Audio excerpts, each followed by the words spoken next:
I have to ask you about BRICS, the massive shift in geopolitics that's going on right now. Because I mentioned the Ukraine war, obviously something that's extremely important. The rise in the tension between the United States and China is another one. The rise of the BRICS is another giant issue.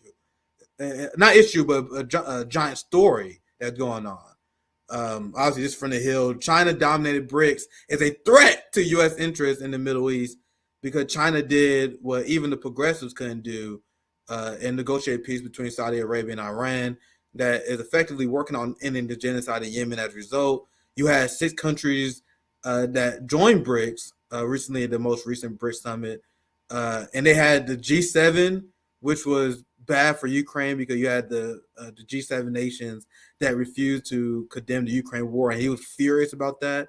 So you're seeing a shift, and I know we're short on time, so I'll pass to you. I just want to get your thoughts on this. What do you think about the rise of BRICS? Should Americans be worried about de-dollarization? What's your thoughts about the rise of BRICS? And you can take it from there, Scott.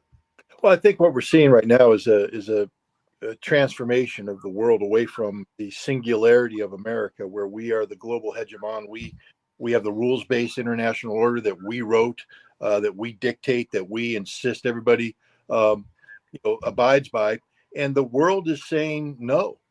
We've sanctioned one too many countries. We've stolen one too many sovereign wealth funds. We've been a bully one too many times, and the world is tired of this. And so what the world is doing is starting to coalesce in multilateral forums, and BRICS is the leading one. It started out as just a 5 nations: Brazil, Russia, India, China, and South Africa, so-called developing nations that came together to create a counter to the G7 and the G20. The group of 7, the 7 most developed economies in the world. That's a joke now because many of them are collapsing.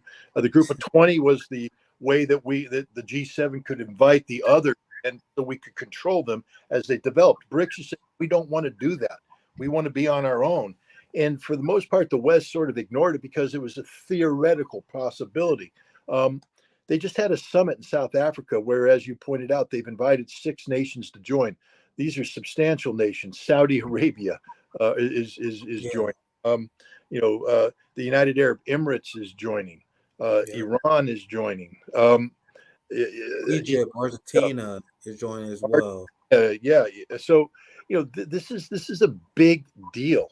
And what it means is that when you look at BRICS, it's the way the world's supposed to work, where people sit down and they actually talk to each other. There's no one dictating. Everybody says China dominated. Yes, China is a dominant force because it's a big economy, but it's a consensus-driven organization that everybody's there willfully. It is stealing the oxygen from the G7 and the G20. I think you're going to see in the years to come that the G20 is going to become very insignificant as the world rallies around, because 6 members joined BRICS this year. Next year, when Russia has the chairmanship of BRICS, they're talking about bringing another 10 members. And once this happens, it becomes an unstoppable thing. And the United States is literally left on the outside looking in. De-dollarization is occurring as we speak. This will have an impact on the American economy, on all of our well-being.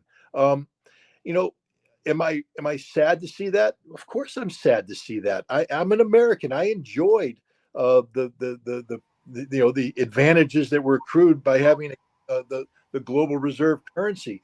But you have to be responsible when you have this kind of power. And we have been behaving in the most irresponsible way possible. You can't tell people to use the dollar as their reserve currency, and when they entrust you, as the Russians did, with $700 billion worth of assets, then steal it because you have a policy disagreement.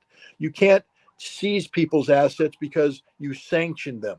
We have abused the role that we assumed at the end of the Second World War, then sought to impose.